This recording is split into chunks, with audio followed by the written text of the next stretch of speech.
ఏ వంతెన కావాలో ఓటేయండి. ఐకానిక్ వారధి ఎంపికపై ఓటింగ్. కృష్ణానదిపై రాజధాని నుంచి విజయవాడ హైదరాబాద్ జాతీయ రహదారికి అనుసంధానించేందుకు ప్రభుత్వం ఐకానిక్ వంతెనను నిర్మించేందుకు అడుగులు వేస్తోంది. ఈ మేరకు 4 డిజైన్లను ఎంపిక చేసింది. ఆధునిక ఇంజనీరింగ్ శైలిలో కూచిపూడి కళను మేళవించి అమరావతిని గుర్తుకు తెచ్చేలా వీటిని రూపొందించారు. ఎంపిక కోసం ఆయా డిజైన్లను సిఆర్డీఏ వెబ్సైట్లో ఓటింగుకు పెట్టారు. 3 నమూనాలు కూచిపూడి నృత్యాన్ని ప్రతిబింబిస్తే, ఒకటి అమరావతికి సూచికగా ఆంగ్ల అక్షరం ఏ ఆకారంలో ఉంది. ఓటింగు వెబ్సైట్లోకి వెళ్లి పేరు, ఫోన్ నంబర్ ఇచ్చి 4 డిజైన్లలో ఒకదాన్ని ఎంచుకోవాలి. తర్వాత క్యాప్చా నమోదు చేసి ఓకే చేయాలి.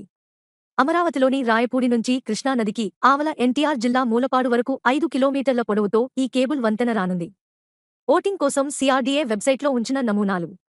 ఆప్షన్ 1 కూచిపూడి హస్త ముద్ర. కూచిపూడి నృత్యంలో హస్త ముద్రలా ఉండే రేడియేటింగ్ కేబుల్ బ్రిడ్జి. ఇంజనీరింగ్ను, కళను కలగలిపి నిర్మించే బలమైన ఐకానిక్ వంతెన. ఆప్షన్ 2 కూచిపూడి స్వస్తిక హస్త భంగిమ.